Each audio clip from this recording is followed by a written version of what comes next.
වස්සාන ධර්ම දේශනා කල්පනා කරලා බලහම විතර අනාගතය ගැන මාර මේ කළුවරක් තියෙන. කියන්නේ වයසට යනවා. වයසට ගියාම ෂෝක් එකකට ඉඳී. ඒ ඉතින් මගේ යන්න පණ නැහැ. දැන් අර මම මේ කියන්නේ සුන්දර ජීවිතයක් මේ ඉඳන් බුද්ධ මන්දිරයට යනවා, ඇලට යනවා. දැන් ඕගලන්ට හිතෙන්නේ නැති අප්පා. මේට ආව නම් හොඳයි. තව පොඩි ප්‍රශ්නයක් තියෙනවා. වයසට ගියාම කොහොමද ඇලට යන්නේ? හිතන්න 65ක් විතර වුණා කියලා. දැන් බුදුන් වඳින්න තියා පාන් කෑල්ලක් කඩා ගන්න බැරිව. අන්න ඒකට මොකද කරන්නේ? දැන් මාරයෝඩ එතනත් නැහැ මෙතනත් නැහැ දැන්. පිංගුතුනි වයසට ගියාට පස්සේ හරි අමාරුයි. මං කියන්නේ නෑනේ මේ වයසක අම්මලට මම මේ බණ කියන්නේ තාත්තලට සහ වයසට යන්නේ නැත්තන්ට. මේ වයසට ගිහිල්ලා මග යන්න පණනිතේ මේ බණ ටික අහන් ඉන්නවනම් ලැජ්ජ වෙන්න. හරි. මං කියනවා වයසට යෑම ගැන. පිංගුතුනි මේ වයසට ගියාම මං දැකලා දැන් අපි මෙහෙම අයියෙන් ඇවිදිනවනේ. වයසට ගියාම අඩිය අඟලක් ඉස්සෙන්නේ සමහරුන්ගේ.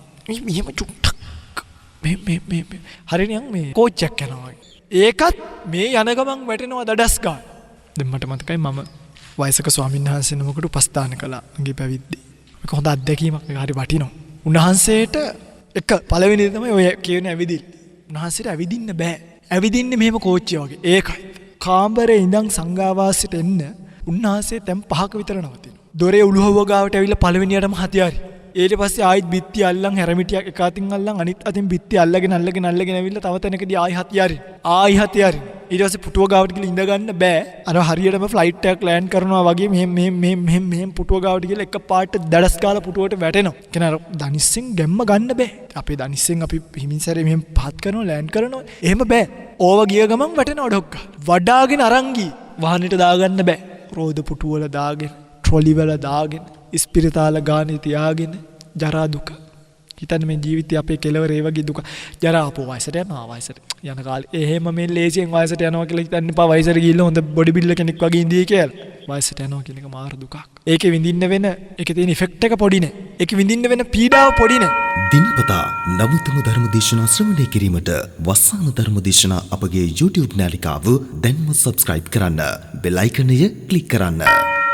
වස්සාන ධර්ම දේශනා YouTube නාලිකාව ඔස්සේ ප්‍රචාරය වන මෙම සුමధుර ධර්මානුශාසනාවේ ප්‍රධාන අරමුණ වන්නේ මීට තෙමසකට පෙර පරලෝ සැපත් ජේමිස් ආදරණීය පියාණන්ට පින් අනුමෝදන් කිරීම පිණිසත් සුජීවත්ව සිටින ඇන්සිනා විජේසිංහ දයාබර මෑණියන්ට නිදුක් නිරෝගී චිරජීවනයේ ප්‍රාර්ථනා කරමින් වස්සාන ධර්ම දේශනා YouTube නාලිකාව ඔස්සේ සිදු කරනු ලබන ධර්ම දානමය පින්කමයි. ඒ වෙනුවෙන් පින්බර දායකත්වයෙන් කටයුතු කරන්නේ කනිටු පුතු මාධ්‍යවේදී දිල්ෂාන් කීර්තිසර මහත්මයා ඇතුළු පවුලේ පින්වත් පිරිසයි. අද දීශකයන්න් වහන්සේ අතිපූජනීය කිරුළපන ධම්මවිජය ස්වාමීන් වහන්සේ අවසරයි අපේ හාමුදුරුවනේ.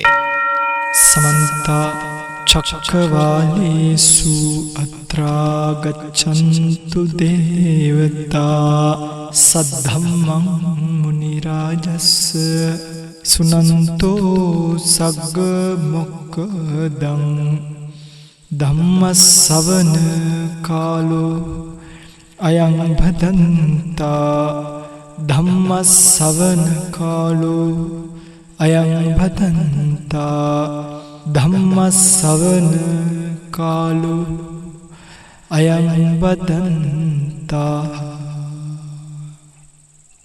නමෝ තස්ස භගවතෝ අරහතෝ සම්මා සම්බුද්දස්ස. නමෝ තස්ස භගවතෝ අරහතෝ සම්මා සම්බුද්දස්ස. නමෝ තස්ස භගවතෝ අරහතෝ සම්මා සම්බුද්දස්ස. ජාතිපි දුක්ඛා ජරාපි දුක්ඛා ව්‍යාධිපි දුක්ඛා මරණම්පි දුක්ඛාති. සද්ධර්ම ශ්‍රවණාබිලාෂී ගුණබර වාසනාවන්ත පින්වත්නි, භාග්‍යවත් බුදුරජාණන් වහන්සේ නමක් ලෝකයට පහළ වෙලා ලෝක සත්වයා කෙරෙහි කරුණාවෙන් ලෝකයට ධර්මයේ දේශනා කෙරිලා තියෙන කාලයක ඒ ධර්මයේ ශ්‍රවණය කරන්නට අවකාශ සලසවාගෙන කටයුතු කරන්නට ලැබීම ඊටාම විශේෂ වූ දුර්ලභ වූ ගණේ පින්කමක් ලෙස තමයි ගණන් ගන්නේ.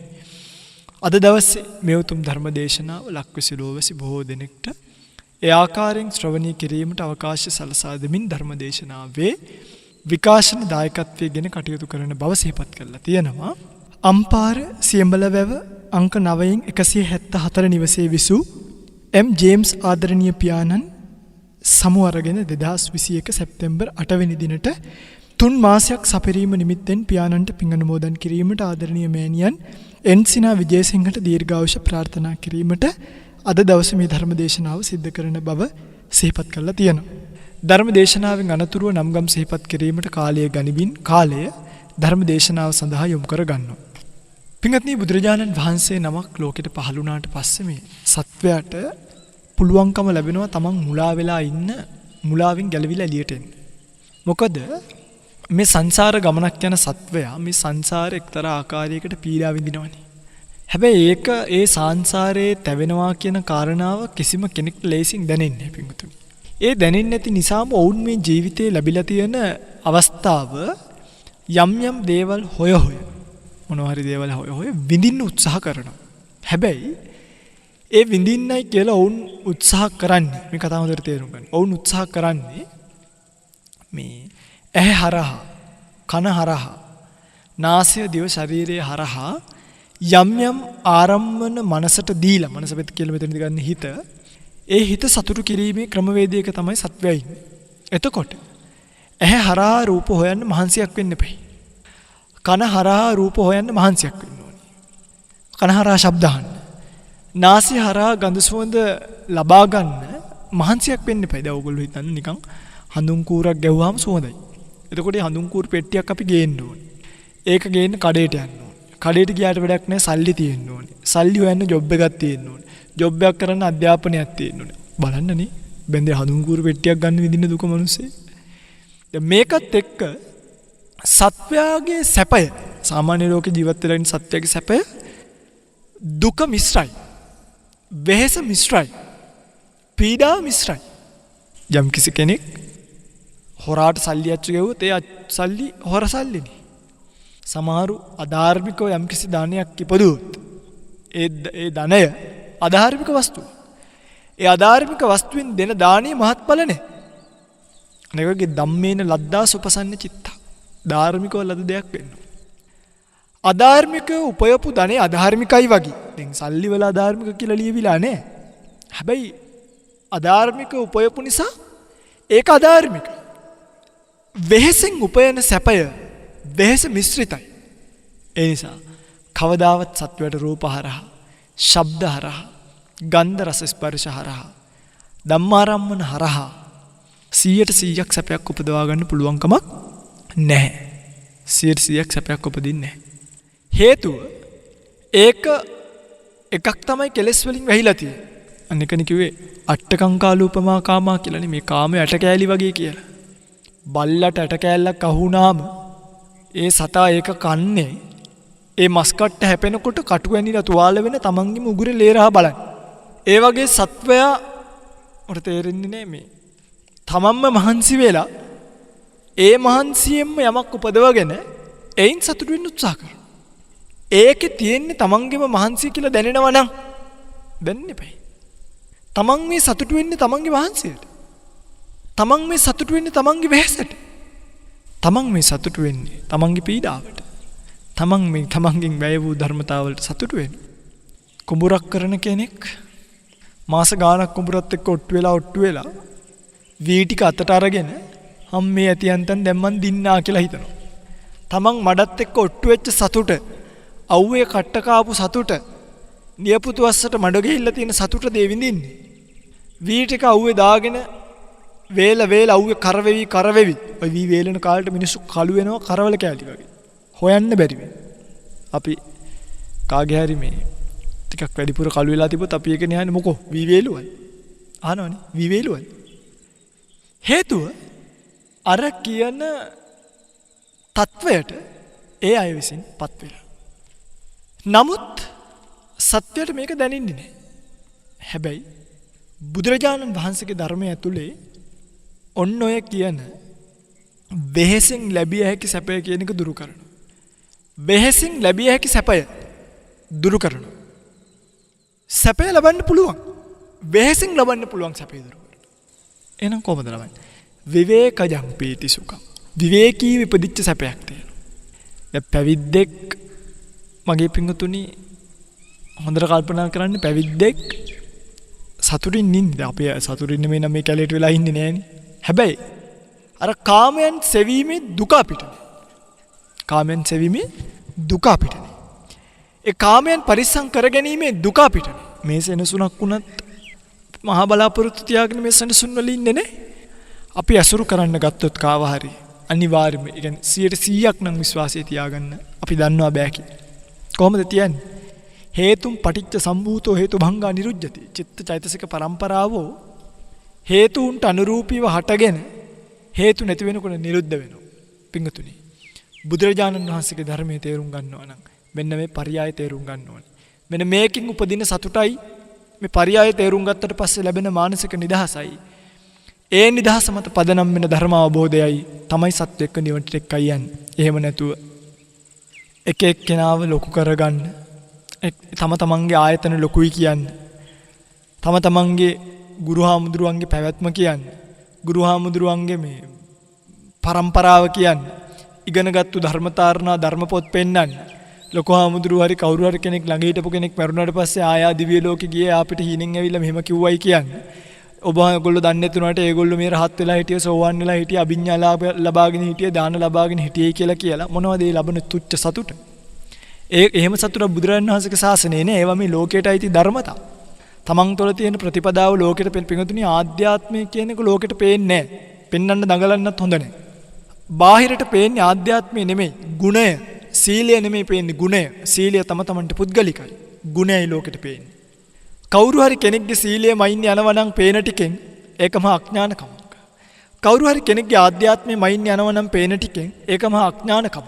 මොකද අපිට හොඳටම තේරෙනවා ආධ්‍යාත්මය කියන එක සීලය කියන එක පුද්ගලිකයි. ඒක එළියට යන්නේ නැහැ. හැබැයි සීලය නිසා මතුවෙන ගුණය අනේක කිව්වේ සිල් සුවඳ. ඒ සීලයත් එක්ක හික්මෙන ගුණය. දැන් සිල් සුවඳ දසාත පැතිරෙයි. එහෙම කතාවක් තියෙනවනේ බුදුරජාණන් වහන්සේගේ ශාසනයේ. ඒ පැතිරෙයි. ඒක දැනෙයි නෙමෙයි. පැතිරෙනවා කියන්නේ පිංගුතුනි ඒ ස්වාමීන් වහන්සේලා එක්තරා ආකාරයකට ගුණවන්ත වෙද්දී අනේ අර ගුණවන්ත ස්වාමීන් වහන්සේලා හරි සිල්වත් උතුමෝ කියලා ඒ ගුණවන්තකමත් එක්කයි ඒක බැඳෙන්නේ. ඒ ගුණවන්තකමත් එක්ක ඒක බැඳුනහම තමයි ඒ සීලය රහ වෙන්නේ, සීලය රසවත් වෙන්නේ. නැත්තම් මොකද? යම් සමාදානං තං වතං. යමක් සමාදන් වුණොත් ඒක වෘතයක්. සංවරට්ඨේන සීල. අන්න සංවර වීමේ අර්ථයෙන් තමයි දූතහංගේ වුණත් පිංගුතුනි ගුණ පිළිවෙතක් අපිච්ච සන්තුට්ඨාදී ගුණ වලට තමයි ඒ ධර්මතා සමාදන් විය යුත්තේ.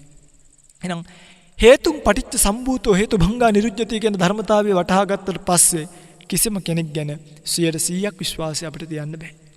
හේතුව හේතුන්ට අනුරූපීව හටගන්න රූප ධර්මතා හේතු නැති වෙනකොට නිරුද්ධ වෙනවා වගේ හේතුන්ට අනුව ඇති වෙන චිත්ත චෛතසික ධර්මයෝ හේතු නැති වෙනකොට නිරුද්ධ වෙලා යනවා. අපිට පුළුවන් හේතු සකස් කිරීම කරන්න විතරයි. පින්වතුනි මේ ලෝකේ බැඳිලා තියෙනවා මහා දුක් කන්දරාවක. සත්‍යයට මේක තේරෙන්නේ නැහැ. ජාතිපි දුක්ඛ, ජරාපි දුක්ඛ, ව්‍යාධිපි දුක්ඛ, මරණම්පි දුක්ඛ. මරණයත් දුක, ජරාවත් දුක, ව්‍යාධියත් දුක.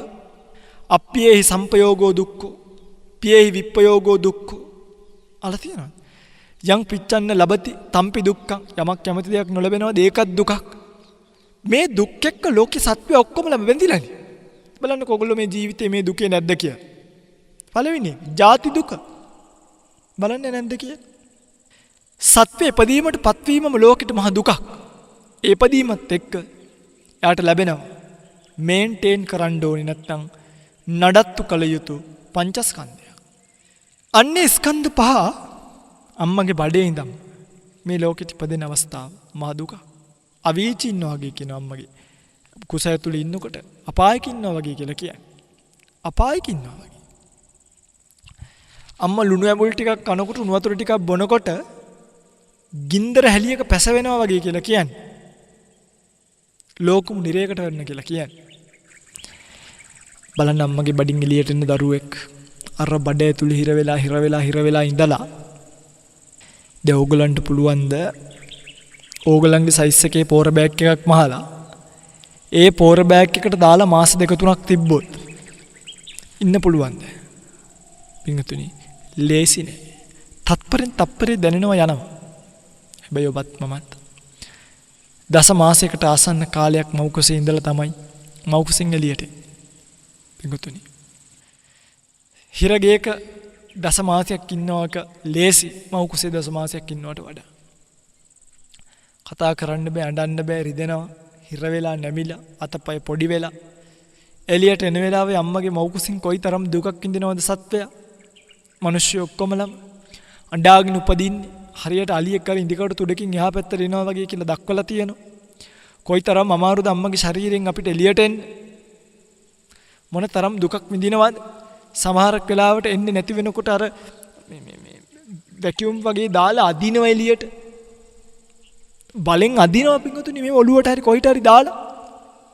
ඔළුවනේ එන්නේ මුලින්ම සාමාන්‍යයෙන්. මේව දාලා ඒකෙන් බලහත්කාරයෙන් අදිනවා.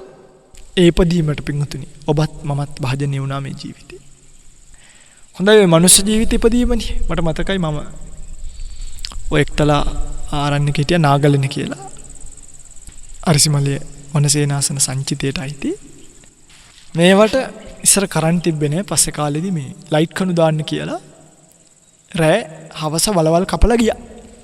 එදා එළදෙනක් තමන්ගේ පැටියව වදන්න තැනක් හොයාගෙන යනකොට එළදෙනට පැටියව හම්බ වෙනවා මේ වල උඩදී. වල උඩදී පැටියව හම්බ වෙන්නේ. පිංගුතුනි. පැටිය කෙලින්ම අම්මගේ බඩින් එළියට එනවත් එක්කම වැටෙන්නේ ගිහිල්ලා අර වල ඇතුළට. මම පහවදා උදේ එළියට ගිහිල්ලා පින්ඩපාත යන්න එළියට බහිනකොට තමයි දැක්කේ. පුදුම දුකක් මේ සතා විඳලා තියෙනවා පින්ගුතුනි. ඔළුව උඩ අතට තිබ්බේ. ඇඟ යටට ගිහිල්ලා කකුල් අත පය ඔක්කොම අර පොඩි වලේ ලයිට් කණුව කපන වලේ සම්පූර්ණ gediya පිටින් බහැලා. හොම්බ ඇදීලා ගිහිල්ලා මැරිලා මැස්සෝ එකක් වහලා තිබ්බා. කොහොමද ජාති දුක? තවත් ඔය සත්තු දරුවන්ට උප්පත්තිය දෙන විදිහ අන්තර්ජාලය හොයලා බලන්න. සත්තු දරුවන්ට උප්පත්තිය දෙන විදිහ අන්තර්ජාලය හොයලා බලන්න. කිඹුලා කොහොමද දරුවෝ බිහි කරන්නේ? අලියෙක් දරුවෙක් බිහි කරන්නේ කොහොමද? බලන්න පිටුතුනි මහා දුකක් විඳිනවා.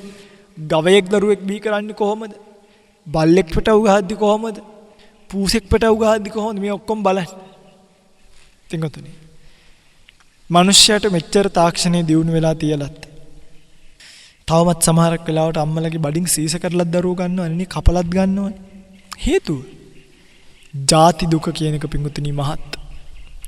හදීසියවත් අම්මට සීනිය ඇදලා තිබ්බොත් දරුවටත් ඒක බලපාන. අම්මට කොවිඩ් තිබ්බොත් දරුවට බලපාන්න පුළුවන්. අම්මට H1N1 තිබ්බොත් නැත්නම් සූකර උණ වගේ ලෙඩක් තිබ්බොත් දරුවට ඒක බලපාන්න පුළුවන්. අම්මට සෙම හැදලා තිබුණොත් දරුවටත් සෙම හැදෙන්නත් පුළුවන්. ඒක කර්මානුරූපීව වුවත් જાතියත් එක්කත් ඒක වෙනවා. අම්මා ගන්න බේත් හේත් දරුවට බලපාන්න පුළුවන්. එහෙනම් જાතිය දුක. එක එක දරුවෝ බිහි වෙනවා. ඔටිසම් වෙලා උපදිනවා. මන්ද බුද්ධික වෙලා උපදිනවා. කතා කරගන්න බැරුව උපදිනවා. ඇස් ඇලිලා උපදිනවා, ඇස් නැතුව උපදිනවා, පිළිකා සහිත උපදිනවා, පපුවේ හිලක් සමහරුන්ගේ උපදිනකොටම මොකද වෙන්නේ? જાතියටපත් වීම නිසා මිනිස්සයා විඳින දුක් අන්දරාවෙන් චුට්ටක් තමයි මේක. ඒ නිසා බුදුරජාණන් වහන්සේ සිහිපත් කළා මහණෙනි මේ ලෝකේ සැප හොය දුවන්නේ නැතුව කල්පනා කරහන් ජාතිය කියන්නේ කොයි තරම් දුකක්ද? නැවත නැවත මේ ජාති දුකටපත් වෙන්න වුණොත් ඒක ලේසි නෑ. එක එක ආත්ම භාවවල වල එක එක ආකාරයෙන් උපදිනකොට ඒක දරා ගැනීම ලේසි කාරණාවක් නෙවෙයි. ඒක දරා ගන්න ලේසියෙන් කෙනෙක්ට බෑ කියන එක පිංගුතුනි මතක තියාගන්න. නැවත වාරයක් එවැනි උත්පත්තියකට ගිහිල්ලා ඒ වගේ දුක් විඳින්න වෙයි කියන එක මේ සංසාර ජීවිතයත් එක්ක සැනසෙන්න සැප විඳින්න යන සත්වයා කල්පනා කරන්නේ නෑ. කල්පනා කරන්නේ නෑ. හරි ඒකත් පැත්තකට දාමු. කොහමද ඉපදුනානේ එකපාර ඉවරයි අපිට මතකත් නෑ කියලා. ඔකේ තව එකක් තියෙනවා මරණම්පි දුක්ඛ කියලා. මරණය. මේ ගැන නම් කියන්න ගියොත් ලෝක කතාවක් කියන්න වෙනවා. මරණය කියන එක බුදුරජාණන් වහන්සේගේ දේශනාවත් එක්ක කතා වෙන මහ පුදුම දෙයක් පිටුතුනි. පුදුම දෙයක්. මොකද ඇත්තටම අපි උනත් ජීවිතේ මරණ ගණනාවක් දැකලා තිබ්බට මරණ ගණනාවක් දැකලා තියෙනවා. එක එක විදිහට දැකලා තියෙනවා. යාළුවෝ මැරලා තියෙන එකට හිටියේ. හැප්පිලා මැරලා තියෙනවා යාළුවෝ. ඉස්කෝලේ කාලේ මට මතකයි මම ඕ ලෙවල් ලියන කාලේ විභාගෙට එන්න කලින් නිවාඩුවක් තිබ්බා අපිට. අන්නේ නිවාඩුවේ එක දරුවෙක් මගේ යාළුවෙක් පොකුණක ගිලිලා මැරුණා. අපිට ඒ කාලේ එක දැනුණා. ඒ ළම විභාගයට ආවේ නැහැ කියලා. අනේ මෙයාට එන්න මැරුණානේ කියලා. හැබැයි වෙන පණිවිඩයක් ඒ මරණය කියන එක ඇතුලේ බුදුරජාණන් වහන්සේ අපිට පෙන්වනවා. ඒ තමයි අස්සකෝ ලෝකෝ සබ්බං පහය ගමනියම්. අන්නේ පණිවිඩය. අපි සියලු දෙනාට මේ ලෝකේ දවසක දාලා යන්න වෙනවා කියන මහ ගැඹුරු පණිවිඩයක් බුදුරජාණන් වහන්සේගේ ශාසනය ඇතුලේ අපිට ලැබුණා. ඒක දැනෙනකොට ටිකක් වයස ගිහිල්ලා එතකොට දැන් මම අපිට මතකයි ඉන්නේ 15 වෙනි 16 දිනම් මරණ කියන එක. ඊට කලිනුත් වෙන්නේ නැති ඒක ලොකු මතකයක් ඒ වගේ නැහැ. ඒ කාලේ ඉඳන් 16 17 18 19 20 21 22 මේ අවුරුදු ගානට කොච්චර අය අපිත් එක්ක ඉඳලා මැරලා යන්නේ නැද්ද? අපි කොච්චර මලගවල් වල රැය එළි වෙනකන් දවස් 6 7 ඉන්නේ නැද්ද? කොච්චර සෝනවල් වල ගිහිල්ලා මැරිච්ච යාළුවන්ට මැරිච්ච මිනිස්සුන්ට වලවල් කපන්නේ නැද්ද? ඔයගොල්ලොත් කරලා තියෙනවනේ. කොච්චර කවුරු හරි මැරුණා කිව්වහම පටියක් ගාගෙන ওই පටියේ සුදු කොටි අර සුදු ඉටිකොල වලින් ගැට ගහන්නේ රැලි ඒව ගැට ගහන්නේ නැද්ද? කොයිතරම් බැනර් ගහලා නැද්ද? කොයිතරම් පෝස්ටර් අලවල නැද්ද? හැබැයි කවදාවත් හිතුවේ නැති දෙයක් ඒකේ තිබ්බා. මොකද්ද? ඒ තමයි මේ ජීවිතේ කොච්චර සෙල්ලම් දැම්මත් දවසක මේ ජීවිතය අතහැරලා දාලා යන්න වෙනවා කියන එක. එදා තමයි කල්පනා වුණේ මේ කතාව දැනෙනකොට මේ කතාව ඇහෙනකොට මේ කතාව සිහි උපදිනකොට. ඉගෙනගෙන රස්සා කරලා ගෙවල් දොරවල් හදාගෙන දරුවෝ බිරින්දෑවරු හදාගෙන උන්ට ඉස්කෝලේ හොය හොය කට්ට කාලා උන් ඉස්කෝලේ එක්කන් ගිහිල්ලා දාලා උන්ව ලොකු කරවල උන්ගේ කෙනෙහිලිකම් මැද්දේ උන්ව ලොකු කරවල එහෙමනේ නේ. එහෙම වෙනව. ඇයි නැද්ද?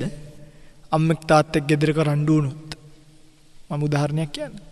රණ්ඩු වුණොත් අම්මා පොලිසියට කතා කරලා කිව්වා කියලා හිතන්නකෝ. තාත්තා බීලාවිල්ලා රණ්ඩු වෙනවා කියලා සාමාන්‍ය මේ වෙන දේවල් ගෙදරක. පොලිසියෙන් ඇවිල්ලා තාත්තා එක්කන් යනවා. දරුවෝ තාත්තා කොච්චර හරි වුණත් අම්මත් එක්ක ගෙදර තනි වෙනවා. හැබැයි තාත්තා දවස් දෙකක් පොලිසියේ ඉඳලා ආයිත් ගෙදර යවනවානේ. ආවට පස්සේ ගෙදර කාත් එක්කවත් කතා කරන්නේ නැහැ සමහරක් වෙලාවට. මේ කියන්නේ එම මේ ජීවිතේ තියෙන දේවල්. හොඳට පොළොවේ පස් පාගල ඉන්න මිනිස්සු මේවා දන්නවා. ආයිත් පෙරට ගිහිල්ලා හවසට එනකොට අතේ ටොපි ටිකක් ගුලි කරගෙන එනවනේ. දරුවෝ ගියේ නැහැ පොලිසියට. අම්මා ගියේ නැහැ පොලිසියට. හැබැයි තාත්තා ආපහු හම්බ කරලා ගෙනල්ලා දෙන්නේ අම්මට. එහෙම තාත්තලා ඕන තරම් සමාජෙ ඉන්නවා. එහෙම අම්මලත් ඕන තරම් සමාජෙ. තාත්තලා රණ්ඩු වෙලා ගහනකොට දරුවොත් අරගෙන ගෙදරින් එළියට ගිහිල්ලා තැන් වල වැටිලා නිදාගෙන ආපහු උදේට එළිය වැටෙන්න කලින් කවුරු හරි දකී කියලා රෑ මැද්ද ගෙදරට රින්ගන අම්මලා ඉන්නවා. නැත්තේ නේ. හැමදාම රෑට තාත්තා බීලා ගෙදරයි කියලා බයෙන් උයලා පිහලා පැත්තකට වෙලා ඉන්න අම්මලා ඉන්නවා. දාලා ගිය මිනිස්සු එවුන්ගේ අසත්පුරුෂකමට ගියාට ආපහු වෙයි කියලා වෙන මිනිස්සෙක් දිහාවත් බලන්නේ නැති අම්මලා මේ ලෝකේ ඉන්නවා. දරුවන්වත් හදාගෙන කුලී වැඩ කරගෙන එක එකාගේ රෙදි හොදලා එක එකාගේ වළම්පිගම් හොදලා තමන්ගේ දරුවෝ ස්මාර්ට් කරන අම්මලා තමයි මේ ලෝකේ වැඩි. විශේෂයෙන්ම අපේ ලංකාව ගත්තොත්. එක එකාගේ කුලී වැඩ කරලා ලින් අස්සේ බහැලා කුඹුරු අස්සේ බහැලා උදළු සවල් එක්ක හම්බ කරලා ගෙදරට කන්න ගෙනියන තාත්තලා තමයි මේ ලෝකේ වැඩි. සුරංගනා ලෝක, එවම හීන ලෝක. මේ ඔක්කොමත් එක්කම ජීවත් වෙලා අවසානයේ තාත්තට මැරෙන්න වෙනවා. හො අම්මට මැරෙන්න වෙනවා. එදාට ගෙදර කට්ටිය ඔක්කොම එකතු වෙලා පින්වතුනි මේ අම්මව හො තාත්තා එක්කන් ගිහලා සොහනකට දාලා එනවා මිසක් ඒ තාත්තට එතනින් එහාට මොකද උනේ කියලා හිතන්නේ කවුරුත් නැති වෙනවා. පිළිසරණක් නැති හැටි. හිතන්න අපි ගිහිව හිටියානම් කුලී වැඩ නොකරන්නේ කියලා. වෙන මොකක් හරි වැඩක් කර. ඕකම තමයි. එකම දේ. එක මට්ටමින් එකම දුක විඳිනවා මිනිස්සු. එකෙක් පොඩි ඉස්කෝලේකට යන්නේ, එකෙක් ලොකු ඉස්කෝලේකට යනවා. එකම දුක විඳිනවා. මේ රේස් එක දුවලා අවසානයේදී මැරිලා හිතන්න මම මැරිලා මාව ගිහිල්ලා වලප්පල්ලේ දාලා මිනිස්සුන්ගේ ලෝකේ ජීවත් වෙනවා නම් ආයි මං ගැන හිතන්නේවත් නැතුව ආයි මාව ගොඩ අරගෙන ඉන්න බලන්න කවුරුත් එන්නේ නැත්තම් මොකක්ද මේ ජීවිතයේ අර්ථය? අනිත් එක හොඳයි වලේ හරි දැම්මොත් කෝටන් ගහක් කර හිටවයි. වලේ දැම්මොත් කෝටන් ගහක් කර හිටවයි කියමු. මිනි වල හරි සල්ලි වලට අරගෙන අර ටයිල් එහෙම ටිකක් අතුරලා මේක ප්‍රශ්නේ තමයි ඊළඟට යන්න වෙන්නේ සසරට. අන්නේ සසරට යද්දී තමන් කරපු හොඳ නරක කුසල කර්ම වශයෙන් සසරට අරන් යනවා විනා තමන් ඊට අනුරූපී උප්පත්ති ලබනවා විනා එක උප්පත්ති හිතන්න බෑ. මේ බල්ලෝ එනවා සමහර වෙලාවට අපේ පෙර ජීවිතේ තාත්තලා මේ ගැරඩි එනවා සමහරක් වෙලාවට මේ ජීවිතේ ළඟ ඉඳලා මැරිච්ච තාත්තලා. මේ පවුල්ව පියාඹනවා සමහරක් වෙලාවට ඔළුවේ වැදි අපිත් එළියට යවනවා එලවනවා. මේ ජීවිතේ ළඟ ඉඳලා මැරිච්ච අම්මලා. මේ හරක් ඇවිල්ලා බඳිනවා සමහරක් වෙලාවට මේ ජීවිතේ ළඟ ඉඳලා මැරිච්ච අක්කලා නංගිලා. පොඩි වහුපැට උපදිලා ඉන්නවා අපි දකිනවා. මේ සෙනසුන ඇතුලේ යනකොට මේ මැරිච්ච මිනිස්සු. කවුද දන්නේ? තාත්තා කියලා දන්නේ නැහැ. මට තේරෙන්නේ නැහැ, යාට තේරෙන්නේ නැහැ. ඒකනේ ජීවිතයේ යථාර්ථය. පිංගුතුනි. මෙන්න මේ සංසාර ගමනකට වැටෙන්න වෙනවා නම් හිතන්න. මේ ජීවිතයේ මරණයෙන් කෙලවර වෙනවා නම් ඇයි ඇහැ පිනෝ කන පිනෝ ජීවත් වෙලා අවසානයේදී මරණය දක්වා යන ගමනක් පෝෂණය කර. පටන් ගන්න තැන දුකක් න. ඉවර වෙන තැන දුකක් න. ඒකේ මැද්දේ සැපයක් හොයන්නේ මොකටද? උපතෙන් පටන් අරන් විපතෙන් ඉවර වෙන ජීවිතේ මැද සැපත හොයන්න යන්න එපා. උපතත් විපතත් අතර තියෙන්නේ මහා පීඩාවක් විතරයි. උපතත් විපතත් අතර සැපත හොයන මිනිස්සු පීඩාව උඩට තව තව පීඩාව දාගන්න. එකයි වෙන්නේ. පීඩාව උඩට තව තව පීඩාව දාගන්න. පින්වතුනි, අපි කවදාවත් උපතත් විපතත් මැද්දේ සැපතක් හොයන්නේ නැහැ. ඒ සැපතක් හොයන්නේ නැති නිසාම භික්ෂුව කියන කෙනා අර රේස් එකේ මහන්සි වෙන්නේ. මහන්සි වෙන්නේ. මොනවාද? කම්සප් හොයන්න මහන්සි වෙන්නේ. දැන් අපි දැන් තරුණ කාලේනේ මහාන වෙන්නේ. මහාන වෙනකොට මට අවුරුදු 22යි. එතකොට මේ ගෙවුනේ පැවිද්දේ අවුරුදු 5ක් ජීවිතේ තරුණ කාලේ. මදයෙන් මත් වෙනවනම් යාළුවෝ ඇසුරු කරන්න තිබ්බනම් යාළුවොත් එක්ක විනෝද වෙන්න තිබ්බනම් ලස්සන කාලයක් අපිට තිබ්බේ. හැබැයි මං පැවිදි වෙන්න එන දවසෙත් මං එනකොටත් මට මතකයි මගේ යාළුවෝ එකතු වෙලා පිට්ටනියට වෙලා හිටියා. මං සුදු සරමුකුයි සෙට් එකකුයි දාගෙන එහෙමම සෙනසුනකට ගියා. ඒගොල්ලෝ අදටත් පිට්ටනියට යනවා ඇති. මොකක් හරි සැපයක් හොයාගෙන සෙල්ලම් කරන්න යාළුවෝ ඇසුරු කරන්න.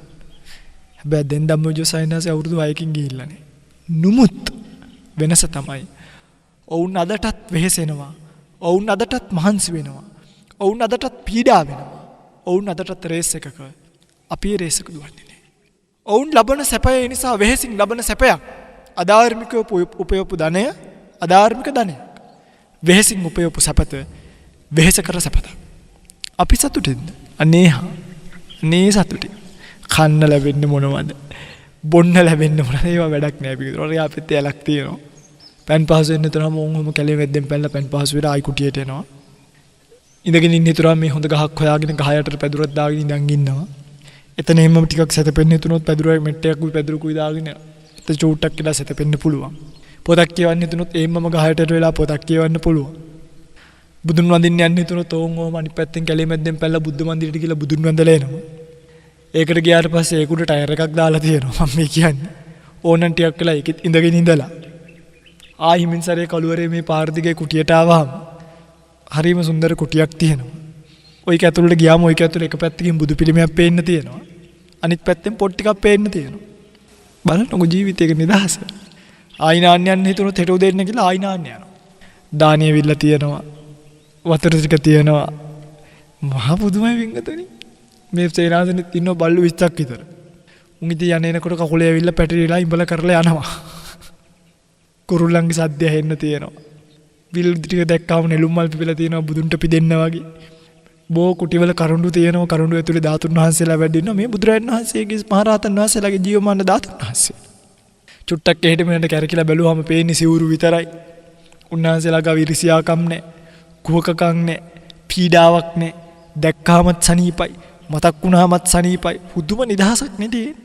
මේව ගන්න පුළුවන් ද මේකදනේ අර ජීවිතේ අවසර පිට්ටනියට ගිහිලා ක්‍රිකට් ගහලා. එහෙම ගන්න බෑ. පරුස වචනයක් ඇහෙන්නේ නැහැ. මේ ඇහෙන්නේ මේක හිතරේ දෙවෙන වචනයක් කියවෙන්නේ නැහැ.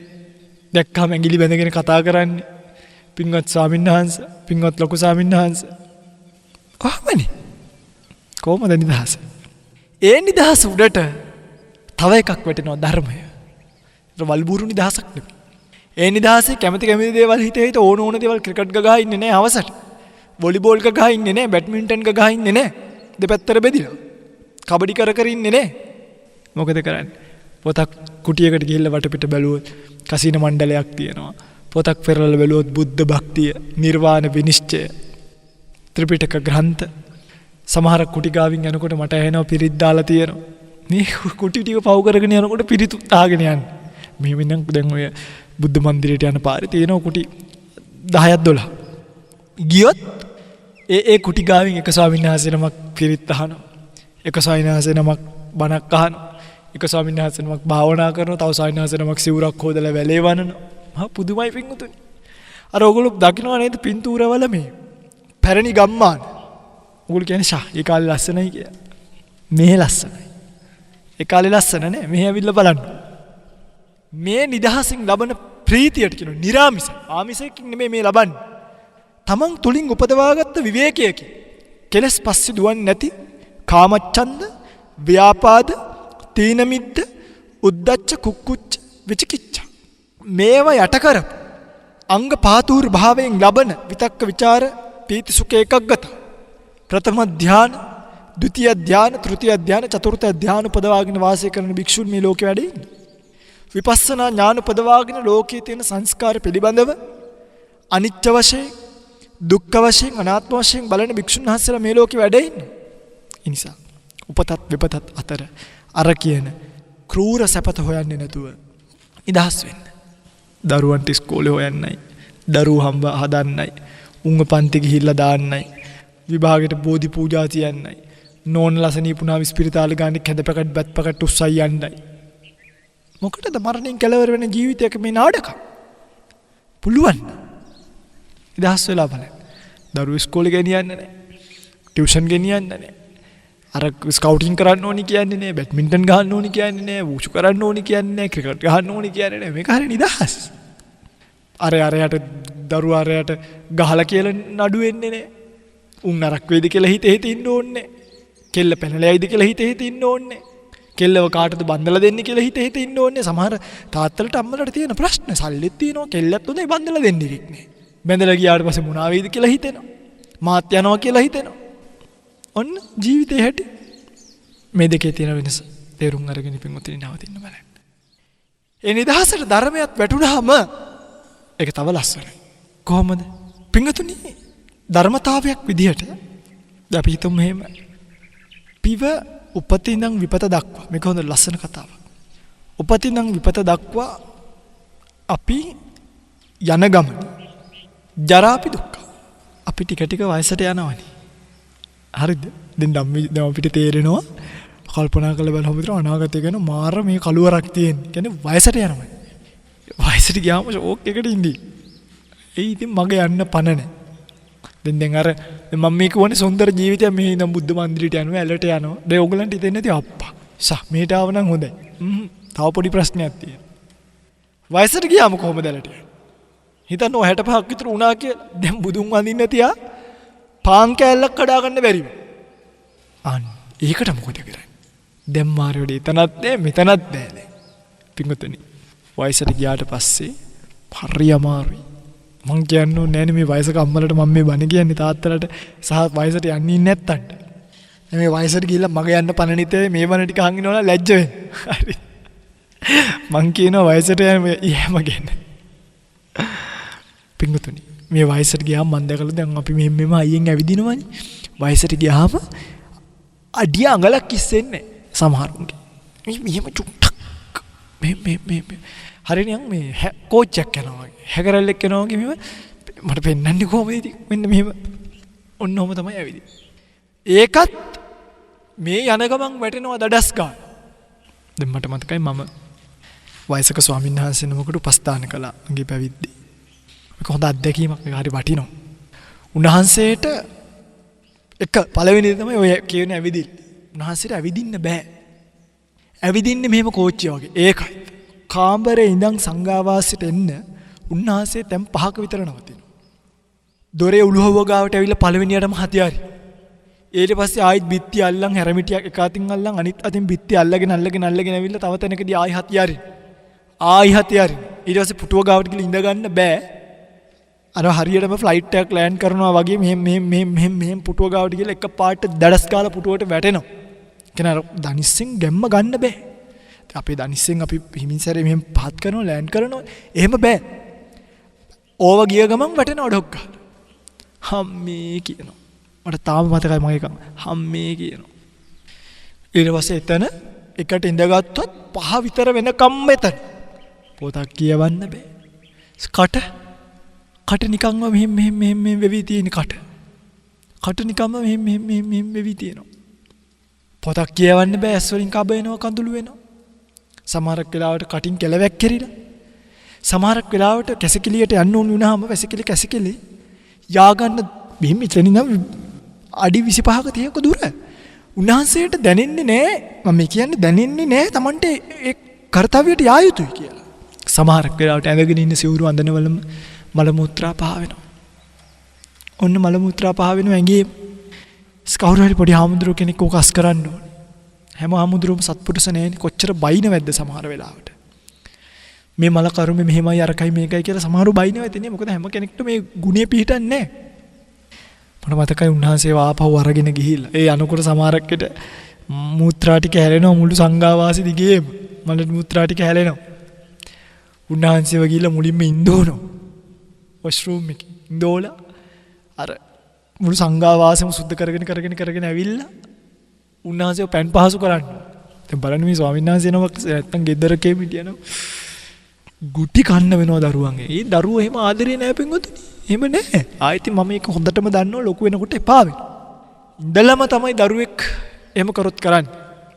ඊයේ පෙරේද පුංචි දුවක් ඔය වගේ මෙසේජ් එකක් දාලා තිබ්බා. තමන්ගේ තාත්තට මල මුත්‍රා හිර වෙනකොට ඒ දුව තමන්ගේ අත දාලා මල මුත්‍රා ඇදලා තියෙනවා පින්වතුනි. හිර වෙනකොට. හිතන්න මේ ජීවිතේ එක්කන් ගිහිල්ලා හිස බානකොට හිස බාන්නේ දැන් මේ අපේ නම් කොණ්ඩේ කපනකොට පින්වතුනි රැලි වැටලා නැති නිසා අමාරු නෑ දැනට. දැන් මේ කොණ්ඩ රැවුල් කපනකොට. අර ස්වාමීන් වහන්සේගේ දැන් කොණ්ඩ රැවුල් කපන්න බෑලා රහම රැලි වැටෙනවා. ඒවා මෙහෙම ඇදලා කපන්න ඕනේ. උන්වහන්සේ ඇඟ අතුල්ල ගන්න, පිට අතුල්ල ගන්න. වයසට සමහරක් දැන් මට හිතෙලා තියෙනවා. දැන් ওই ඇඟේ පතේ ජරාව ටිකක් හරි ඇඟේ ඉතුරු වුණොත් පණුව ගහනවා කුණු වෙලා. ඊට පස්සේ සිවුරු වන්දන හරියට හේදිලා සබන් වාටිවල තිබ්බොත් පණුව ගහන්න පුළුවන්, කැපෙන්න පුළුවන්. ඒ තව කියන්නම්කෝ. සුන්නාසේ ගේනවා දානෙට. දානි බලඳන්න පිංගුතුනි. බත් කටක් කන්න උන්වහන්සේට විනාඩි 5ක් විතර යනවා. අනලා පොඩි කටක් කනවා. බත් කටවල් 5ක් අධි කන්න බෑ. මොනවත් හපන්න බෑ. සරජාති කන්න බෑ. උන්වහන්සේට වොෂ්රූම් එකට යන්න අමාරු නිසා මට මතකයි පඩික්කමක් තියලා තිබ්බ අපි උන්වහන්සේ කාමරේ. සමහරක් වෙලාවට උදේ ඇවිල්ලා බෙහෙත් ටික දීලා උන්වහන්සේ බෙහෙත් බීලා ඇඳට දාලා අපි යනවා කුටි වලට. අපි වැඩක් කරගෙන ඉන්නේ. ගිහිල්ලා හවස එනකොට උන්වහන්සේ අර මේ කැසිකිලි කරපුවා පඩික්කමටනේ තියෙන්නේ. සැර කොච්චරක්ද කියනවා නම් අපිට කාමරේට යන්න බෑ එකපාරට. ඒ තරම් උෂ්ණ සැරයි. උන්වහන්සේ කොහොම ඉන්නවද? අපි පරිමිම කරනවා. නමුත් උන්වහන්සේ කොහොම ඉන්නවද? තේරෙනවද මම කියන්නේ? මේ තමයි ජරා දුක කියන එක. සමහරක් වෙලාවට බෙහෙත් ගන්න යනවා මාසෙකට එක සැරයක්. මාසෙකට එක සැරයක් බෙහෙත් ගන්න යනකොට උන්වහන්සේට අපි ටිකක් ඔය කන්දක් උඩ වගේ සේනාසනයක හිටියේ. ටිකක් පහළට යන්න ඕනේ. පහළට මේ මොකද වෙන්නේ? පහළට යනකොට උන්වහන්සේ කකුල අර උස ගන්න බෑනේ. ගල් වල ඇනෙනවා. සමහරක් වෙලාවට අපි ස්වාමීන් වහන්සේලා උතරන්නේ අපි සෙනසුනේ වැඩිට සියලු ස්වාමීන් වහන්සේලා උපස්ථාන කරා. සියලු ස්වාමීන් වහන්සේලා උපස්ථාන කරා. මාරුවට වඩාගෙන අරන් ගියේ. වාහනෙට දාගන්න බෑ. රෝද පුටු වල දාගෙන, ට්‍රොලි වල දාගෙන, ඉස්පිරිතාල ගානේ තියාගෙන ජරා දුක. හිතන්න මේ ජීවිතේ අපේ කෙලවර ඒ වගේ දුක. ජරා අපෝ වයසට යනවා වයසට. යන කාලේ එහෙම මේ ලේසියෙන් වයසට යනවා කියලා හිතන්න එපා. වයසට ගිහිල්ලා හොඳ බොඩි බිල්ඩර් කෙනෙක් වගේ ඉඳී කියලා. වයසට යනවා කියන එක මාර දුකක්. ඒකේ විඳින්න වෙන ඒකේ තියෙන ඉෆෙක්ට් එක පොඩි නෑ. ඒකේ විඳින්න වෙන පීඩාව පොඩි නෑ. ඔන්න ව්‍යාධි දුක, ජරා දුක කියන එකේ තත්ත්වය. දැන් ජාතියේ උපත විපත මැද්දේ අපිට හම්බ වෙනවා ජරාව. උපත විපත මැද්දේ ජරාව හම්බ වෙනවා. උපත විපත මැද්දේ ජරාව හම්බ වෙනවා. සැපතක් නෑ. ජරාව හම්බ. ඒකටම එකතු වෙනවා ආයි ටික කාලයකදී ව්‍යාධි. අර ඔය ස්වාමීන් වහන්සේට මං කියන නැසෙර මේ බැලන්ස් එක නෑ ඇඟේ. ඒ නිසා ඇදගෙන වැටෙනවා ඩඩස් ගාලා බිමට. ඒ සමහරක් වෙලාවට ටිකක් වයසට යනකොට සිහිය ටිකක් විකල්ලු. එතකොට බෙහෙත් පෙත්තක් කියනවා. ඒ පෙත්ත බිව්වහම මත් වෙනවා වගේ. කියන්නේ සැරට පැටිලා නිින්ද යනවා. ඒවට තමයි අර මුත්‍රා හැම සැරට පිට වෙන්නේ. ඊට මට මතකයි ඉන්ජෙක්ෂන් එකක් ගහනවා මං ඕක ගැහුවා. උන්වහන්සේට ડોක්ටර් කියලා දීලා මේ අතට උන්වහන්සේ අර ගාන හැම වෙලාවකම මගේ දිහා මට මතකයි. ඔක ගාන්න ඕනේද වගේ මේ වේම කරලා බලනවා. ඕම්මමයි බැලුවේ. හැබැයි උන්වහන්සේගේ අසනීපේ නිසා මට ඒක ගහන්න වුණා. ඒ ගාන හැම වෙලාවම මට ඉතින් පෙන්නන්නම් වෙනවා. අර අයියෝ ගාලා මහා වේදනාවක් පිට කරනවා. හැමදාම ගහන්න උන. හැමදේම ගහන්න. ටික දවසක් ගහලා අත බලනකොට අතේ රහිල් හැදිච්ච තැන්වල තුවාල එකක්. හිතන්න ඕක. ආදරෙන් නොගහන සැරෙන් ගහන කෙනෙක් අහුවුණා. අන්නේ නිසා ජීවිතේ හරි පීඩාවක්. ඔය ජරාව ව්‍යාධිය. ඔය ව්‍යාධිය කියන එක හරියට වැටුණා. දැන් අර මල මූත්‍රා කරන්න පිංගුතුනි ඇවිද ගන්න එහෙම හරි අනේක ලොකු දෙයක්. සමහරුන්ට මල මූත්‍රා පිට වෙන්නේ නැති වුනහම ඒවට ගන්නවා බෑග්. මුත්‍රා බෑග් එක ඉනේල්ලන් තමයි ඉන්න වෙන්නේ. සමහරුන්ට කියනවා මූත්‍රා යනවා මදිවට යන මුත්‍රා යන ගාන ලියන්න කියලා. සමහරුන්ට එහෙම කියනවා. ඒවා ගහගෙන අර කැනියුලා ගහගෙන මහා පුදුම පීඩාවක් ජීවිතේ විඳි මේ දැන් එන ඔපරේෂන් ඒවා ව්‍යාධි දුක් ගන්නට දාන්නවත් ව්‍යාධි දුක් තමයි. හැබැයි අරවත් එක්ක එන ඒවා මහා වේදනාකාරී. සමහරුන්ට සීනි හැදෙනවා. සීනි හැදෙලා heart attack එකක් හැදෙනවා. සීනි heart attack දෙකම තියෙද්දි බයිපාස් එකක් කරන්න එනවා. දැන් බයිපාස් එක කරගන්න බෑ heart attack සීනි නිසා. ඊට පස්සේ වකුගඩුවක් නරක් වෙනවා. දැන් වකුගඩු ඔපරේෂන් එක කරන්න බෑ heart attack එකක් ඇයි කියලා. දෙවෙනි පාර ආයි heart attack මට මේ මම අර ඉස්සෙල්ලා කිව්ව එක දුවක් එහෙම කරා කියලා ඒ දුව මට පණිවිඩයක් දාලා තිබ්බා. එහෙම වුණා කියලා. ඊට පස්සේ මොකද වෙලා තියෙන්නේ මේ වකුගඩුව නරක් වෙලා ડોක්ටර් කියනවලු බයිපාස් එක කරන්න බෑ දියවැඩියාව නිසා වකුගඩු ඔපරේෂන් එක කරන්න බෑ heart attack නිසා. ඒ ඉද්දි දෙවෙනි heart attack එකක් එනවා. ඊට පස්සේ අක්මාව නරක් වෙන්න ගන්නවා.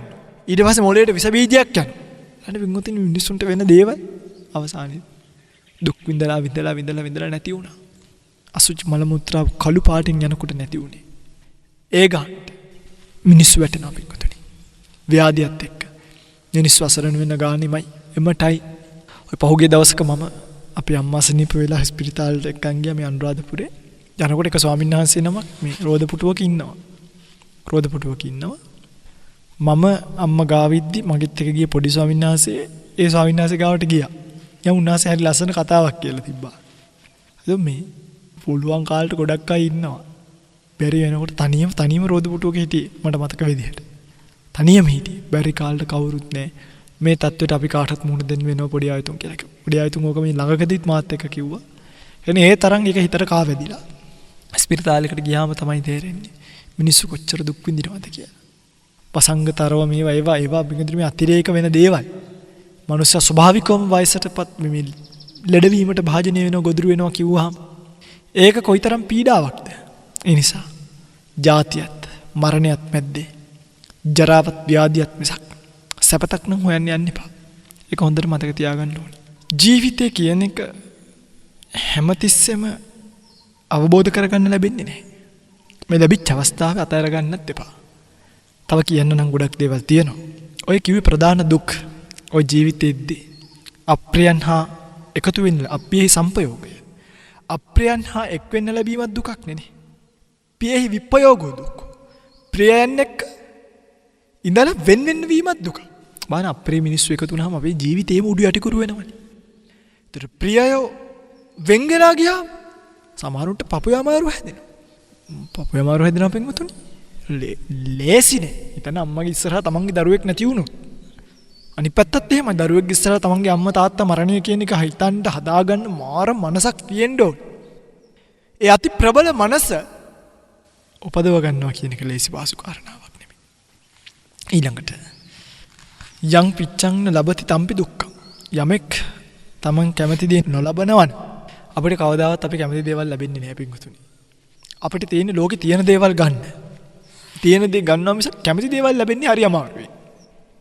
ඒ නිසා මේ කොමත් එක්ක බැඳිච්ච ස්කන්ධ පහ සංකිට්ඨේන මේ ඔක්කොම දුක් එකට අකුලෝල එක තැනකට කරලා කිව්වොත් පංච පාදානස්කන්ධා දුක්ඛ. මේ උපාදානියට බඳුන්, උපාදානියට ගෝචර වූ, උපාදානියට යොමු වන ස්කන්ධ පහ. නැත්නම් මේ රූප වේදනා සංඥා සංකාර විඥාන කියන මේ උපාදානස්කන්ධයෝ, මේ ස්කන්ධයෝ දුකක් කියන එක බුදුරණන් වහන්සේ සිහිපත් කළා. දැන් මේ වෙලාවේ අර පිට්ටනි ගානේ, අරේ ගානේ, සංගීත ගානේ, කානිවල් ගානේ කාලය කන්නේ නැතුව නැවත නැවත මේ ස්කන්ධ පහ ලැබුවොත් නැවත නැවත මේ දුක් විඳින්න වෙනවා කියලා දැනගෙන, නැවත නැවත මේ දුක් විඳින්න වීම තුළ සසරේ මහා පීඩාවක් විඳින්න වෙනවා කියලා දැනගෙන, ඒ පීඩාවෙන් ඈතර වෙලා යන්න උත්සාහ කළ යුතුයි. ඇයි මේ වෙලාව බුද්ධෝත්පාද කාලය, කල්යාණ මිත්‍ර සේවනය, සද්ධම්ම ශ්‍රවණය ඔක්කොම ලැබිලා තියෙන්නේ. දැන් ධම්මානුධම්ම පටිපදාවේ සිරින් විතරයි තියෙන්නේ. ධම්මානුධම්ම පටිපදාව පිටුතුනි මේ සමහරු කියනවා, මට මේ ඇහිලා තියෙනවා, සමහර निराගමිකයයි කියා ගන්න කල්ලි මට ඇහිලා තියෙනවා කියනවා මේ බුදුරජාණන් වහන්සේගේ දර්ශනීය තමයි ලොකු. ඔය චෛත්‍ය වලට පූජා තියන්නේ කියලා නේ. ඒ ඔවට මේ තරුණ පරම්පරාව ටිකක් අහු වෙනවා වැඩි. පිටුතුනි ඔබ මතක තියාගන්න. සමහරු ඔය කියනවානේ බුදුරජාණන් වහන්සේගේ දර්ශනීය විතරයි අපි අදහන්නේ. අපි ඔය චෛත්‍ය වන්දනා, මේ වන්දනා, ඒ වන්දනා කරන්නේ නැහැ කියලා. ඔබ හොඳට බලන්න. ඔය කියන එකදු निराගමිකයෙක්වත් දැන් බුදුරජාණන් වහන්සේගේ දර්ශනීය තියෙන බ්‍රහ්මචාරී ජීවිතයක් ගත කරනවද? සුරාපානී කරන්න එපා කියලා කියන නොබී ඉන්නවද? ගිහි ජීවිත ගත කරන්නේ නැද්ද? දැන් දර්ශනීය හැසිරෙන්නේ එහෙමද? දැන් දර්ශනීය හැසිරෙනවද? කෝ දර්ශනීය හැසිරෙන්නේ? එහෙම දර්ශනීය හැසිරෙන්නේ. එනිසා සුකුමාල කතාවලට රැවටෙන්නේ නැතුව ඉඩ තියෙන වෙලා තියෙන වෙලාවක බුදුන්ට මලක් පූජා කරන්න. ඉඩ තියෙන වෙලා තියෙන වෙලාවක ධාතුන් වහන්සේලමක් දැක බලාගෙන වන්දනා කරගන්න. ඉඩ තියෙන වෙලා තියෙන වෙලාවක පින්කමක් කරගන්න. ඉඩ තියෙන වෙලා තියෙන වෙලාවක ජීවිත යථාර්ථය පිළිබඳව කල්පනා කරන්න භාවනාවක් විදිහට, යෝනිසෝ මනසිකාරයක් විදිහට. ඉඩ තියෙන කල්පනා තියෙන වෙලාවක, ඉඩ තියෙන කල්පනා දෙකම තියෙන වෙලාවක මේ ආර්ය තෘෂ්ණිම් භාවය අතුලාන්තේ ධර්මතා ගැන හිතමින් ජීවත් වීම සිද්ධ කරන්න. රකින්න පුළුවන් දවසට සිල් රකින්න. පුරන්න පුළුවන් දවසට පිළිවෙත් පුරන්න. දකින්න පුළුවන් දවසට ගුණ දකින්න. වඩන්න පුළුවන් දවසට වෙර වඩන්න. නිවෙන්න පුළුවන් දවසට මේ සසරෙන් නිවෙන්න. උත්සාහ කරන්න පුළුවන් දවසට උත්සාහ කරන්න. කරත් ජීවිත යථාර්ථය අවබෝධ කරගෙන ලැබිය හැකි නිර්වාණය ඒකාන්තයෙන් ලබන්න පුළුවන්. නැතොත් හැමදාම සසරි පරාජිතය වුණා වගේ. ගංගානම් නදිය වැලිකට ගාන්ට බුදුවරු පහළ වෙලා. එතන මේ අපි පොලේ පය ගාලා ඉන්න පොළවේ තියෙන වැලිකට ගාන. ඒක ගංගානම් නදිය කොච්චර තියෙන්නේ නැද්ද? මේ පොළවේ තියෙන වැලිකට ගානට ලෝකෙට බුදුවරු පහළ වෙලා තියෙනවා. මීට වැඩි ගංගානම් නදිය ගත්තා. ඒ පහළ වෙච්ච හැම කාලෙකම මේ ස්කන්ධ දුකින් මිදීම කියන එක අතහැරිය නිසා අදත් ඔබ දුක් විඳිනවා. දැන් වෙලානේ. වැඩට යන්න තියෙනවා, ලැජ්ජ නැති කතා කියන්න එපා. විවේකයක් නෑ. එන්න ඕනේ. කාලය ගන්න බෑ. ඒ ලැජ්ජ නැති කතාව කියන්න එපා. අලමරිය ඥාන දස්සන විශේෂ අධිගතු. Tamanට විදර්ශනා ඥානයක් ඉපදිලාද කියලා කල්පනා කරන්න. ජීවිත අවබෝධ ඥානයක් ලැබිලාද කියලා කල්පනා කරන්න. එහෙම කල්පනා කරමින් බුද්ධ ශාසනය ප්‍රත්‍යවේක්ෂා කරන කෙනෙකුට විමර්ශාව නිසාම ඡන්ද චිත්ත වීරයේ නිතර 이르දිපහද තුනත් විමර්ශා ඉද්ධිපහදයට වැඩි වීම නිසා මේ නිවන කියන 이르දියට පාදක වෙන ධර්මයන් තුලින් 이르දිපහද ධර්මයන් වඩලා ලබන්න පුළුවන් ජීවිතය යථාර්ථය අවබෝධ කරගන්න පුළුවන්. ඒ සඳහා ඔබට මේ ධර්ම දේශනාව ඒකාන්ත හේතුවක්, පාරමිතාවක් වේවා කියලා ප්‍රාර්ථනා කරමින් අදට මේ ධර්ම දේශනාව අවසන් කරනවා. පියන්නේ අද දවසේ මේ උතුම් ධර්ම දේශනාව ලක්විසි ලෝකසි බොහෝ දෙනෙක්ට ශ්‍රවණය කිරීමට අවකාශය සලසා දෙමින් ධර්ම දේශනාවේ විකාශන දායකත්වය ගැන කටයුතු කරන බව සිහිපත් කරලා තිබ්බ. අම්පාර සියඹලවැව අංක 9න් 174 නිවසේ විසූ එම් ජේම්ස් ආදරණීය පියාණන් සමු අරගෙන 2021 සැප්තැම්බර් 8 වෙනි දිනට 3 මාසයක් සපිරීම නිමිත්තෙන් පියාණන්ට පින් අනුමෝදන් කිරීමට ආදරණීය මෑණියන් එන්සිනා විජේසිංහට දීර්ඝායුෂ ප්‍රාර්ථනා කිරීමට අද දවසේ මේ ධර්ම දේශනාව සිද්ධ කරන බව සිහිපත් කරලා තියෙනවා. කොරෝනා උදුරු දුර වෙලා ලෝකයේ සියලුම දෙනාට නිරෝගීමත් සුවපත් දිවියක් ඇති කර ගැනීම පිණිසත් මේ ධර්ම දේශනාව හේතු වේවා කියලා ප්‍රාර්ථනා කරලා තියෙනවා. ගයන් දුෂ්‍යන්ත මහත්මයා ඇතුළු කාර්ය මණ්ඩලයට සෙත් ප්‍රාර්ථනා කිරීමටත් අද දවසේ මේ පින්කම සිද්ධ කරන බව සිහිපත් කරලා තියෙනවා. ඒ වගේම අද දවසේ මේ ධර්ම දේශනාවට දායකත්වයෙන් කටයුතු කරන බව සිහිපත් කරලා තියෙනවා. කනිෂ්ඨ පුත්‍රයන් මාධ්‍යවේදී දිල්ෂාන් කීර්තිසර බිරිඳ චමිලා විතානගේ පුතා හිමාරු මාන්නප්පෙරුම සමග දූ දරුවන් පිරිස අද දවසේ මේ උතුම් දේශනාවට දායකත්වය අරගෙන කටයුතු කරන බව සිහිපත් කරලා තියෙනවා. පිඟතුන්ගේ ප්‍රාර්ථනා පරිදි නමින් මියගිය සියලුම ඥාතීන් පින් අනුමෝදන් කරගෙන නම් සමාදන් කළ සංසාරගතව ළඟින් ඉඳලා මියගිය සියලුම ඥාතීන් පින් අනුමෝදන් කරගෙන සංසාර ජීවිතය සුවපත් කරගනිත්වා. තුම් නිවනින් සුවසේම නිවීම පිණිස මේ කුසල් පාරමී වේවා, පාරමී ශක්තියක් වේවා, පාරමී දම් පිරේවා කියලා ප්‍රාර්ථනාවක් ඇති කරගෙන වෙහෙර විහාර ගම්දනව වන සෙනසුන් ආරක්ෂා කරන සියලු දෙවියෝ මේ පින් අනුමෝදන් කරගෙන දෙව්ලොව සැනසෙත්වා. දෙවියන්ද පතන බෝධියකින් උතුම් නිවනින් සුවසේම නිවෙන්නට මේ කුසල් පාරමී කරගනිත්වා, පාරමී ශක්තියක්, පාරමී දහමක් වේවා කියලා ප්‍රාර්ථනාවක් ඇති කරගෙන අදට ධර්ම දේශනාව අවසන් කරමු. ඔබ සියලු දෙනාටම උතුම් චතුරාර්ය සත්‍ය ධර්මය අවබෝධ වේවා. එත්තාවතාච අම්හෙහි සම්බතං පුඤ්ඤ සම්පදං සබ්බේ දේවා අනුමෝදන්තු සබ්බ සම්පත්ති සිද්ධියා. එත්තාවතාච අම්හෙහි සම්බතං පුඤ්ඤ සම්පදං සබ්බේ භූතා අනුමෝදන්තු සබ්බ සම්පත්ති සිද්ධියා. එත්තාවතාච අම්හෙහි සම්බතං පුඤ්ඤ සම්පදං සබ්බේ සත්තා අනුමෝදන්තු සබ්බ සම්පත්ති සිද්ධියා. වස්සාන ධර්මදේශනා YouTube නාලිකාව ඔස්සේ ඔබ ඒ ශ්‍රවණය කළේ මීට 3 මාසකට පෙර පරලෝ සැපත් ජේමිස් ආදරණීය පියාණන්ට පින් අනුමෝදන් කිරීම පිණිසත් සුජීවත්ව සිටින ඇන්සිනා විජයසිංහ දයාබර මෑණියන්ට නිදුක් නිරෝගී චිරජීවනයේ ප්‍රාර්ථනා කරමින් වස්සාන ධර්මදේශනා YouTube නාලිකාව ඔස්සේ සිදු කළ ධර්ම දානමය පින්කමයි. ඒ වෙනුවෙන් පින්බර දායකත්වයෙන් කටයුතු කළේ මාධ්‍යවේදී දිල්ෂාන් කීර්තිසර මහත්මයා ඇතුළු පවුලේ පින්වත් පිරිසයි. සිදු කළා වූ ධර්ම දානමය කුසලයේ අනුභවයේ බලයෙන් එතුමන් ඇතුළු පවුලේ සියලුම දෙනාට නිදුක් නිරෝගී චිරජීවනය උදා වේවායි සාදු සිතින් ප්‍රාර්ථනා කරමු. ධම්මසෝ ඔබ සැමට සම්මා සම්බුදු සරණයි.